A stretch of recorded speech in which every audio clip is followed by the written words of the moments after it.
हम चाह रहे थे कि पूरे बिहार का भूमाफिया बने, लेकिन ललन बाबू उत्तर बिहार का बना के छोड़ दिए। तो हमारे गुरु वही हैं, क्योंकि राजनीति में गुरु में वही लाए थे हमको 2009 में 8 में। अभी चार्ज हमको नहीं दिए हैं। हम सभी माफियाओं के सरगना वही हैं, वही ललन बाबू। आज तेजस्वी यादव और लालू यादव जी का नाम लेते हैं। किसने केस करवाया था? रेल घोटाला का किसने करवाया था? मैं नहीं वार करना चाहता था, लेकिन ग्वार बिना वार का नहीं रहता। नमस्कार, आप देखना शुरू कर चुके हैं लाइव सिटीज। मेरा नाम अभिषेक है।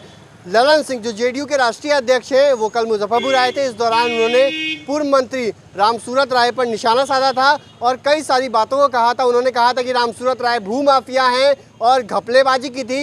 इन आरोपों पर जब हमने पूर्व मंत्री रामसूरत राय से बातचीत की तो उनका क्या कुछ कहना है, वो तो भड़क पड़े और क्या कुछ कह रहे हैं ललन सिंह को लेकर। उन्होंने तो गुरु बता दिया ललन सिंह को और कह दिया कि अभी भूमाफिया का चार्ज नहीं मिला है। क्या कुछ कह रहे हैं पूर्व मंत्री रामसूरत राय, पहले आप वो सुनिए।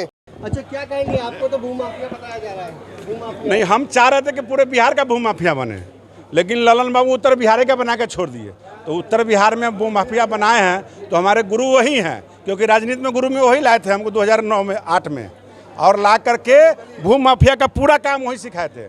तो मैं चाहता था, हाँ, ललन सिंह सिखाए थे, और हम चाहते थे कि पूरे बिहार का भूमाफिया बनावे, लेकिन सिर्फ उत्तर बिहार का बनाए हैं। अभी चार्ज हमको नहीं दिए हैं। हम सभी माफियाओं के सरगना वही हैं। बच्चा बच्चा जानता है आपको भूमाफिया उनका आरोप? हाँ, बच्चा बच्चा जानता है और चच्चा भी जानने लगा है। अच्छा, क्या कहें? घपलेबाजी का आरोप लगाया आप पर? अरे घपलेबाजी है तो जांच करवा लेना। अभी चल रहा है जो उन पर तिलमिला गए, खरमास उतरने वाला नहीं उनका अभी है। सेंट्रल में मिनिस्टर नहीं बने हैं ना। कहते हैं सुरेश बाबू के बारे में, सुरेश बाबू का ऊपर तर्क करेंगे। हरेंद्र कुमार को आज तक कुछ बनने दिए वो मुजफ्फरपुर में। आप पर आरोप लगाया कि सुरेश शर्मा को हरवाया आपने? अरे मैंने तो इसका जवाब दे चुका हूँ। आदरणीय सुरेश शर्मा जी और हम में कोई लड़ाई झगड़ा नहीं है। मेरा क्षेत्र और आई है, हमारा अलग है, इनका अलग है, कई सी बात नहीं है। लेकिन कोई मुद्दा नहीं है ललन बाबू को। ललन नहीं, कोई भी बात नहीं है। ललन बाबू के पास कोई विषय नहीं रह गया है, कोई विषय नहीं है। ललन बाबू खिसियानी बिल्ली खम्मा नोचे। कोई विषय नहीं है इसलिए आप पर आरोप लगाया गया। कोई विषय नहीं था। देखिए ललन बाबू अब श्राद्ध करने में लगे हुए हैं। महागठबंधन का कैसे श्राद्ध हो इसकी व्यवस्था कर रहे हूँ। नीतीश कुमार जी का और तेजस्वी यादव जी का, वही ललन बाबू। आज तेजस्वी यादव और लालू यादव जी का नाम लेते हैं। वही ललन बाबू। किसने केस करवाया था? रेल घोटाला का किसने करवाया था? तमाम चीज़ें उन्होंने किससे करवाया था?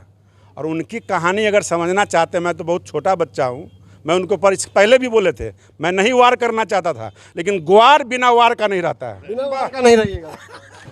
तो आपने सुना कि क्या कुछ कहा है पूर्व मंत्री रामसूरत राय ने हमारे साथ बातचीत के दौरान। ललन सिंह के आरोपों पर उन्होंने जवाब दिया है और कहा है कि ललन सिंह तो मेरे गुरु हैं, उन्होंने ही मुझे राजनीति में लाया है। इतना ही नहीं, उन्हें पूरे बिहार का भूमाफिया बनाना चाहिए था रामसूरत राय को, लेकिन उन्होंने उत्तर बिहार का ही भूमाफिया बनाया है। इतना ही नहीं, उन्होंने ये भी कहा कि अभी चार्ज नहीं मिला है। साथ ही साथ कई सारी बातों को कहा है। उन्होंने कहा कि महागठबंधन का स्वाहा कर रहे हैं ललन सिंह, और कई सारी बातों को कहा है। तो सियासत काफ़ी तेज हो गई है ललन सिंह और रामसूरत राय के बीच, क्योंकि ललन सिंह ने, जो जेडीयू के राष्ट्रीय अध्यक्ष हैं, उन्होंने कहा था कि रामसूरत राय राजस्व जो मंत्री थे, बीजेपी की जब सरकार थी, बीजेपी और जेडीयू की सरकार थी, उसमें राजस्व मंत्री थे, उनको लेकर कहा था कि घपलेबाजी के पता चला नीतीश कुमार को, और जिसके बाद सबसे बड़ा भूमाफिया है बच्चा बच्चा जानता है, जिसको लेकर अब रामसूरत राय जो पूर्व मंत्री थे उन्होंने पलटवार किया है। क्या कुछ कहा है वो आपने सुन लिया। तो मैं रही लाइव सिटीज़ के साथ। हमारे यूट्यूब चैनल को सब्सक्राइब करिए, फेसबुक पेज को लाइक करिए।